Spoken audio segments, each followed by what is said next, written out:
ब्रह्म ऋषि गुरुवानंद स्वामी गुरुदेव कौन हैं?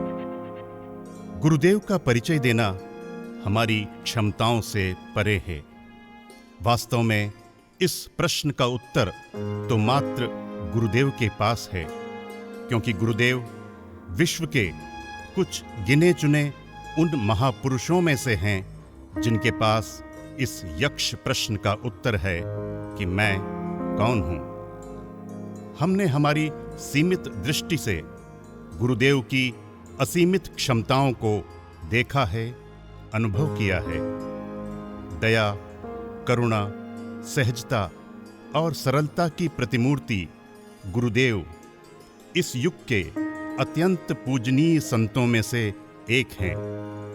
45 वर्षों से निरंतर साधना में रत पूज्य गुरुदेव ने कुंडलिनी जागरण एवं समस्त चक्र जागृत कर लिए हैं। आज के युग में कुछ ही संतों ने आध्यात्मिकता के इस शिखर को स्पर्श किया है। भारतीय ऋषियों, मुनियों और संतों ने हजारों वर्ष तपस्या कर जो अभूतपूर्व ज्ञान प्राप्त किया है, गुरुदेव उसी के अत्यंत समर्पित शोधार्थी हैं। उन्होंने मात्र दैवीय शक्तियां ही प्राप्त नहीं की, अपितु ऐसी सिद्धियां जो विलुप्त प्राय थीं, उन्हें भी पुनः अस्तित्व में लाने में वे सफल रहे हैं।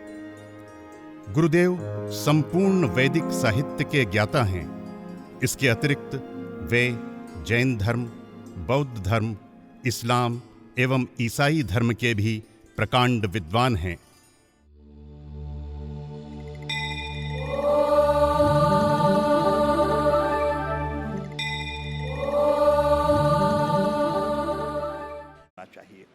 कहते हैं जो भी तुम काम करते हो ये परधर्म है और जो जीवन में उतारते हो वो स्वधर्म है।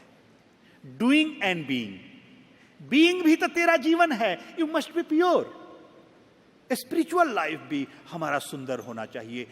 हर चीज, इसलिए मैं हमेशा कहता हूं live with happiness, not for happiness, not for happiness.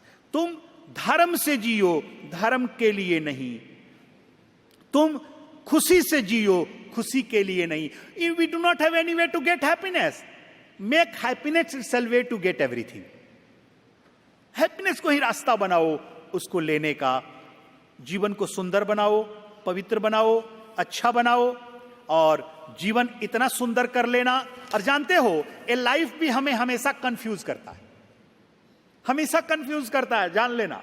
कहते हैं आजकल का सबसे फेमस फूड क्या है? पिज्जा। पिज्जा ही ना? सेकेंड आई थिंक बर्गर ना, फर्स्ट पिज्जा। वर्ल्ड में हर जगह जहां जाओ पिज्जा पिज्जा पिज्जा। कहते हैं pizza always confuse us. Pizza always confuse us. It comes in A square box. It comes in a square box. When you open it, it's round. गोला होता है, कितना कंफ्यूज करता है। When you start to eating it, it's triangle. It's triangle. Life and people are also like pizza. Life of peoples are also like that. Pizza look different, appear different, and behave absolutely different. Absolutely different. आदमी ऐसा हो गया कारण कि आदमी spiritual नहीं हुआ। आदमी स्पिरिचुअल नहीं हुआ। मैं हमेशा एक बात आपसे कहता हूं मेरे बंधुओं, हमेशा हमेशा हमेशा अपने जीवन में स्पिरिचुअल बनो। इसलिए कि जितना आधुनिक बनना है उतना बन जाओ, जितना आधुनिक बनना है उतना बन जाओ, लेकिन आध्यात्मिकता के साथ आधुनिकता को अपनाना। कारण कि आध्यात्मिकता के बिना आधुनिकता बिकाऊ होती है और आध्यात्मिकता के साथ आधुनिकता टिकाऊ होती है। Whatever you want to become modern, you become modern. जितना आधुनिक बनना है बनो, लेकिन आध्यात्मिकता के साथ। नहीं तो आध्यात्मिकता के बिना आधुनिकता नंगापन कर देता है, और आध्यात्मिकता के साथ आधुनिकता उसी नंगे को महावीर बना देता है, उसी नंगे को महावीर बना देता है। मेरे बंधुओं, इसलिए हमेशा आधुनिकता के साथ एक चीज हमेशा देखना कि हम भगवान से मांगते हैं, गॉड से मांगते हैं, हमेशा हम कुछ ना कुछ हम भगवान से मांगते रहते हैं। हमने सुना है कि man ask God, give me everything to enjoy the life. Man ask God कि give me everything to enjoy the life. God reply, I gave you life to enjoy everything.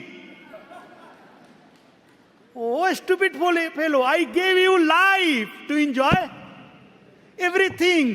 तो every moment thanks to God, thanks God.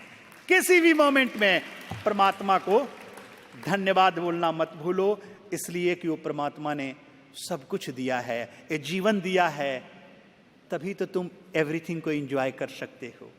अगर ये जीवन ही नहीं देता तो क्या enjoy करोगे? हम कहते हैं give me everything to enjoy the life, वो तो कहता है give life to enjoy everything.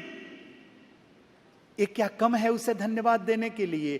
तब बच्चों, हमेशा परमात्मा के प्रति कृतज्ञता, परिवार के प्रति कृतज्ञता, अपनों के प्रति कृतज्ञता, इसलिए कि अपने मिले ही मुट्ठी भर हैं। संसार में 700 बिलियंस में से हमको तो गिने चुने लोग मिले। एक पत्नी मिल गई, एक पति मिल गया, 2-4 दोस्त मिल गए, 2-4 बच्चे मिल गए, और तुम जीवन को जीने लगे। लेकिन जीवन मस्ट बी प्योर होना चाहिए। कारण कि लक्ष्मी के पति का नाम क्या है? सूत जी बताओ, लक्ष्मी के पति का नाम क्या है? आप पत्नी को क्यों देख रहे हो?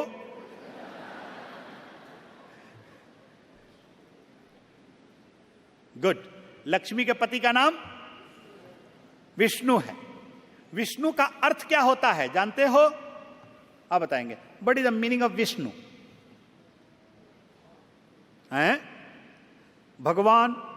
Good. Then what is the meaning of Krishna? भगवान। Then what is the meaning of Shiva? तो कुछ ना कुछ तो अलग मीनिंग होता होगा, कुछ ना कुछ तो अलग मीनिंग होता होगा। लक्ष्मी के पति का नाम विष्णु है। मेरे बंधुओं, विष्णु का अर्थ लगाओ। ऐसे विद्वानों का अर्थ है कि विश्वधारती अत्यानम तप्य धारतम दीक्षणम एतम धारती धर्त्यहस तब्य पालन विष्णुहम एतम विश्वस्तु कथ्यते। जो सारे संसार को, विश्व को अपने हृदय में धारण करके उसका पालन करता है, उसी को विष्णु कहते हैं, उसी को विष्णु कहते हैं। लेकिन ये विद्वानों का आंसर है। It is the answer of जो विद्वान हैं, स्कॉलर लोगों का आंसर है। नॉर्मल एकदम इसका आंसर लगाओ कि विष्णु विशुद्ध अणु, विष्णु विशुद्ध अणु, जिसका अणु अणु विशुद्ध हो, जिसका कण कण विशुद्ध हो, विशुद्ध अणु, जिसका अणु अणु विशुद्ध हो, purity in life, purity in thought, जिसके सारे विष मर गए हों, एक एक एटॉम, एक कण विशुद्ध हो। तो एक बात बताओ, मैं जिससे पूछूं वो बताएगा। शाह जी, पत्नी का सुख किसको मिलता है? साहू जी बोलिए। हैं? हाँ, किसको? गुड, होशियार हस्बैंड हैं आप, ब्यूटीफुल। मां का सुख बच्चों को मिलता है, पत्नी का सुख पति को मिलता है। पत्नी का सुख पति को मिलता है, ममत्व तो बच्चों को मिलता है, और स्नेह सबको मिलता है। इसलिए कि नारी एक शरीर का नाम है, उसके अंदर स्नेह पैदा होता है तो स्त्री हो जाती है, और जब वो स्नेह के साथ किसी एक के प्रति संकल्पवान हो जाती तो पत्नी बन जाती है, और जब ममत्व तो करुणा और पोषण भाव आ जाता है तो मां हो जाती है। यही नारी का रूप है, यही नारी का रूप है। तो मेरे बंधुओं, लक्ष्मी के पति का नाम विष्णु है, और पत्नी का सुख हमेशा पति को मिलेगा। तो लक्ष्मी का सुख किसको मिलेगा?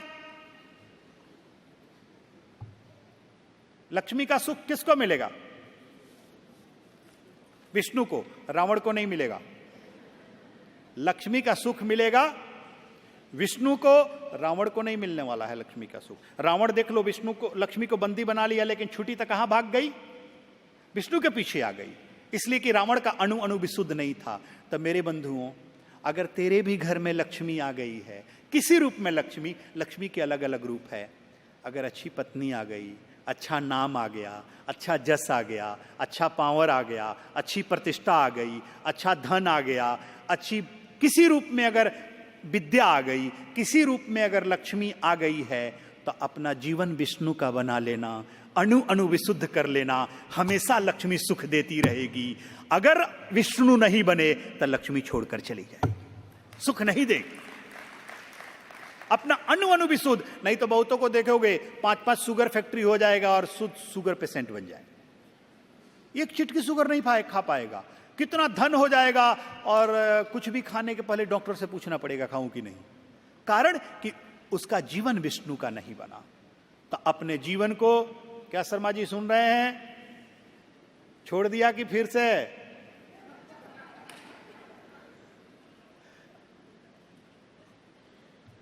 डाउट आ रहा है चेहरा देखकर? फिर से शुरू कर दिया? पुनः मुस्को भव। हे भगवान, मैं तो सोचा कि छोड़ दिया तो छोड़ दिया। अरे छोड़ दो, अभी भी मौका है, छोड़ दो। एक चीज जान ले, मैं ऐसा गुरु हूं कि तुम गाली भी दोगे, भगाओगे भी, नहीं भी मानोगे तो मैं जाने वाला नहीं हूं, मैं तुमको सुधार कर ही जाऊंगा।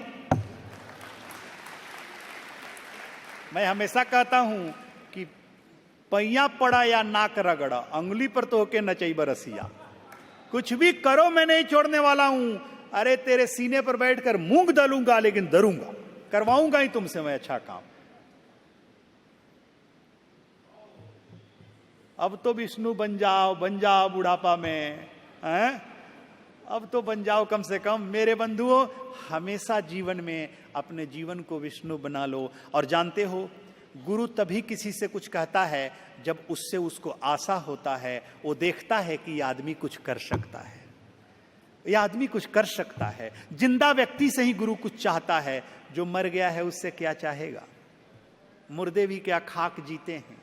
तो तुमसे अगर गुरु नानक देव जी को मर्दाना से आशा थी कि मर्दाना कुछ कर सकता है, तो मर्दाना को अपना लिया। राम को हनुमान से आशा थी कि हनुमान कुछ कर सकता है, तो हनुमान को अपना लिया। कृष्ण को अर्जुन से आशा थी तो अर्जुन को चुन लिया। दुर्योधन से आशा नहीं थी आशा, अर्जुन से थी तो अर्जुन को चुन लिया। और मेरा अर्जुन तो ऐसा हो गया कि फिर से पुनः मुझको भवा, फिर से चला गया, जहां से मैं निकाला था फिर उसी में जाके अटक गया। मेरे बंधुओं, जब तक मैं जिंदा हूं, सुधर जाओ। मेरे जाने के बाद हो सकता है कोई बोलने वाला भी ना मिले, और तुम गलतियां करते जाओ। कोई तो है जो टोक देता है, कोई तो है जो तुम्हें कहता है कि ऊपर भी कोई देखने वाला है और अच्छा करो, तुमसे कुछ आशा है। वाल्मीकि से नारद को आशा थी, इसीलिए वाल्मीकि डकैत को भी चुना और चुन के महर्षि बना दिया। हनुमान को भोगी तुलसी से आशा थी, इसलिए तुलसी को चुना और गोस्वामी तुलसीदास बना दिया, रामचरितमानस लिखवा दिया, और वाल्मीकि से रामायण लिखवा डाला। जहां सीता को भी शरण लेने जाना पड़ा, जहां राम भी शरण नहीं दे पाए, वहां सीता शरण दे गई। और मेरे बंधुओं, इस जीवन को हमेशा सुंदर बनाना, पवित्र बनाना। एक देखने की दृष्टि है। कृष्ण जब हस्तिनापुर जाते हैं शांति का समझौता लेकर, तो कहते हैं कि हो सके तो आधा धाम दो, नहीं तो 5 ग्राम दो। आधा धाम दे दो, भाई है पांडव लोग, और नहीं तो 5 गांव दे दो। तो दुर्योधन कुछ दे न सका, आशीष समाज से ले न सका, उल्टे हरि को बांधने चला, जो था असाध उसे साधने चला। मेरे बंधुओं, विराट रूप बाद में जब वो बांधने चलता है तो कृष्ण अपना विराट रूप दिखाते हैं। तो विराट रूप में कृष्ण दुर्योधन को क्या कहते हैं कि सध्यात कृष्ण दुर्योधन पद्यम एतम ताक्षणम नितात दिभ्यम पद्वहस्तुम सतात एतम विग्रहम तितात दाम धाम्बनम नितम बवंद वंदनम ततस्तता ततिक्षणम एतस्तवेत वादनम तभामदम बवस्तहो तहोतरातरातणम ततंद विद्द जले स्थले निवासनम प्रतारणम दिबंद दिम दिब्बनम एतंदवंत वंतनम ततास्ततास्त तिक्षणम परंतवोस्तवास्तनम सधत्तवोत्तवारणम दपस्तरूप दक्षिणम पतत्तपात तुक्षणम अस्थलम पवन निस्तनम अग्निपदे पदातनम जल निस्तल तक्षणम जन्म वस्तु परतरहम मृत्युदाक्ष पुष्टनम अतत्तवास्तवा ततोत्तरूप रूपणम निधान धिन्न नितनम जले मृत्युम प्रतनम अतन्न पवन दक्षिणम पतात ब्रह्मांड सद्दनम कोटि कोटि सूर्यणम कोटि कोटि चंदनम ततत्पात कोटिनम एत रूप पृथ्वीनम दिसत्तवूत वातनम वसत्त रूप साथनम जले तले तपारणम पंचलोक तीक्षणम पंचतत्व प्रतुनम तपस्तु अकाल तपचनम मृत्युवस्तवुस्तनम धुतत्त दान दाननम पदंदवूत रूपणम बहुत दुर्योधन सभ्यवातनम दीक्षणम एतम कृष्णम कथ्यते।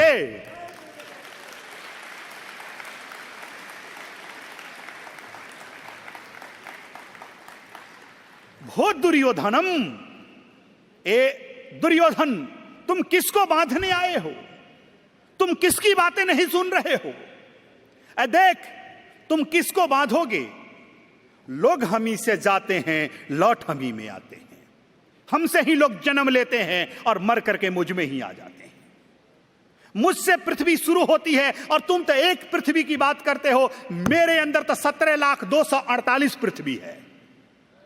अभी तो इतने पृथ्वियों की खोज होना बाकी है। तुम एक चंद्रमा की बात करते हो, मेरे यहां तो 87,68,314 चंद्रमा है। अभी इतनी चंद्रमा की खोज होना बाकी है। तुम एक सूरज की बात करते हो, मेरे यहां तो 1,12,96,000 सूरज हैं। तुम खोजोगे उतना सूरज को, बांधोगे उस सूरज को। देख मुझी से अग्नि की शुरुआत होती है, मुझ में अंत होती है। हवा भी मुझसे शुरू होती है और मुझ में अंत होती है। ये ब्रह्मांड की हर चीज है मुझसे शुरू होती है और मुझी में आकर अंत होती है। तो तुम किसको किसको बांधोगे? जल, स्थल, ये समुद्र, ये वायु, ये अग्नि, ये जंगल, ये दुनिया, ये संसार, 84 लाख जोनी, ये सब मुझसे शुरू होती है और मुझ में अंत होती है। तुम किसको बांधोगे? किसको? मेरे बंधुओं, विराट रूप कृष्ण दिखाते हैं, लेकिन दुर्योधन उस रूप को देख पाता है? दुर्योधन क्या कहता है? अरे कुछ नहीं, चलो चलो अपने युद्ध की तैयारी करो, कुछ भी नहीं है। अरे ये तो ऐसे ही मदारी है, अंधेरा कर दिया आंखों के सामने। दुर्योधन के आंखों में कृष्ण भी मदारी दिख जाते हैं। देख लो, इतना बड़ा विराट रूप, और दुर्योधन नहीं समझ पाता है। तो मेरे बंधुओं, अगर परमात्मा को देखना है तो दुर्योधन को आंखों को हटाओ, अर्जुन की आंखों को लगाओ। अर्जुन की आंखों को लगाओ, नहीं तो परमात्मा भी मदारी दिख जाएगा, परमात्मा भी नहीं दिख पाएगा, परमात्मा भी एक पंडित दिख जाएगा, परमात्मा भी एक साधु दिख जाएगा। जानते हो, परमात्मा अपने रूप में नहीं आता है, अलग अलग रूपों में आता है, अलग अलग तरह से आता है। परमात्मा उस रूप में नहीं आता है जैसे तुम सोचते हो। परमात्मा अलग अलग रूपों में आता है। एक व्यक्ति था जिसका नाम, किसी ने कनाडा में ही कोई मंदिर बनाई थी, हनुमान मंदिर, और वो जो आदमी था उसका नाम था रेकमैन। इंग्लैंड का आदमी था, कनाडा में आके बस गया था। वो जब वो जाता था हनुमान जी के दर्शन करने, तो उसको संस्कृत नहीं आती थी बोलने, उसको हिंदी नहीं आती थी, और हिंदी वाले ने वो मंदिर बनाई थी, होगा हमारे दुबे जी जैसा कोई आदमी बनाया होगा मंदिर। तो जाता था तो उसको आता नहीं था, तो जाके क्या, इंग्लिश ही आता था, तो जाके क्या करता था, मंदिर के सामने खड़ा होता था और अपने हाथों को सीने पर लेकर कहता था, Hanuman this is Rackman, Hanuman this is Rackman. तो रोज बोल कर आता था, हनुमाना दिस इज रैकमैन। वो था क्रिश्चियन, लेकिन हिंदू में भी बिलीव करता था। हनुमाना दिस इज रैकमैन। वो रोज जाता जाता 20 साल तक वो जाता रहा। 20 साल के बाद वो बीमार पड़ा, मरने लगा। डॉक्टरों ने उसकी बहुत इलाज की, डॉक्टर बोल दिए कि अब होपलेस है, वी कांट सेव यू। कोई अच्छा डॉक्टर मिला होगा दुबे जी जैसा धार्मिक, भगवान को मानने वाला, बोला God help you. Now God help you, इसलिए कि जब आदमी हर जगह से हारता है तो कहां जाता है? भगवान के पास, कि गॉड हेल्प यू। तो जब वो बीमार पड़ा 20 साल के बाद, डॉक्टर ने कह दिया गॉड हेल्प यू, तो एक दिन उसको याद आया कि मैं 20 ईयर्स तक कंटिन्यू भगवान के पास जाता रहा, हनुमान के पास, लेकिन हनुमान को दया नहीं आई मुझे एक बार देखने आ जाए। मैं हनुमान के पास जाता और खुद को दिखाता, Hanumana this is Chandra, Hanumana this is Rackman, Hanuman ए रैकमैन है, इसको देख लो। मैं अपने को रेकमेंड करता रहा भगवान के सामने, लेकिन भगवान आया भी नहीं, एक बार भी नहीं आया, एक बार भी देखने उसको दया नहीं। तब तक देखा कि एक साधु, एक सेंट आ गए, एक सेंट आए, साधु आए और आकर के उस रेकमैन को आशीर्वाद दिए। वो हरे कृष्ण राम अपना हनुमान जप रहा था, आशीर्वाद दिए, उसके ललाट पर ओम लिखे, गले लगाए और बोले Reckman do not worry, you are going to cure, तुम अच्छे हो जाओगे, ठीक हो जाओगे, परमात्मा तेरी रक्षा करेगा, मत भगड़ाओ, God is with you, Hanumana is with you, you don't worry. साधु ने उसको आशीर्वाद दिया, जाने लगा तो रेकमैन सोचा कि इस साधु के लिए तो मैंने कुछ नहीं किया, लेकिन ये साधु बाबा मुझे आकर कितना प्रेम दिया, कितना गले लगाया, कितनी अच्छी बातें सुनाई, मुझे हिम्मत दिया कि मैं बच जाऊंगा, लेकिन उस हनुमान को दया नहीं आई, वो एक बार मुझे देखने नहीं आया। ये सोच रहा था और साधु जाने लगा। जब दरवाजे तक साधु पहुंचा तब तक ये रेकमैन सोचा, थिंक किया, उस दरवाजे पर से साधु टर्न हुआ, घुमा, अपने हाथ को सीने पर लिया और कहा रेकमैन दिस इज हनुमाना।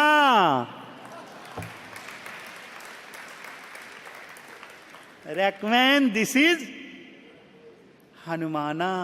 तो मेरे बंधुओं, परमात्मा उस रूप में नहीं आता है जिस रूप में तुम बुलाते हो। परमात्मा वेरियस रूपों में, अलग अलग रूपों में आता है, अलग अलग तरह से आता है। तो नहीं घबराना, आता जरूर है। भगवान की एक खूबी है कि आता है, निश्चित आता है, 100% आता है, एक खूबी है। लेकिन एक कमी भी है कि पहले नहीं आता है, बड़ी परीक्षा लेकर आता है, एन मौके पर आता है, एन मौके पर आता है। प्रहलाद को कहां पहले आया, कहां आया, द्रौपदी को भी कहां पहले आया, बड़ी परीक्षा लिया। गुरुदेव एक ईश्वर प्रेरित पवित्र आत्मा है जो पवित्र एवं प्राणदायिनी ऊर्जा का अजस्त्र स्रोत हैं। गुरुदेव की इस पवित्र ऊर्जा के आनंद का अनुभव उनके सानिध्य में ही प्राप्त किया जा सकता है। हम आपको उनके आगामी कार्यक्रमों में सम्मिलित होकर व्यक्तिगत रूप से उनका आशीर्वाद प्राप्त करने के लिए आमंत्रित करते हैं, जो आपके जीवन की दशा और दिशा को एक सकारात्मक परिवर्तन देगा। ब्रह्म ऋषि गुरुवानंद स्वामी गुरुदेव पृथ्वी पर ईश्वर का वरदान हैं और उनके ऊर्जावान देवीय व्यक्तित्व का अनुभव करने और आशीर्वाद प्राप्त करने का सुअवसर उपस्थित हुआ है। आगामी 4 अक्टूबर 2015 को कोल्डन सेंटर न्यूयॉर्क में गुरुदेव के दर्शन, सानिध्य और आशीर्वाद प्राप्त करने हेतु आप आमंत्रित हैं।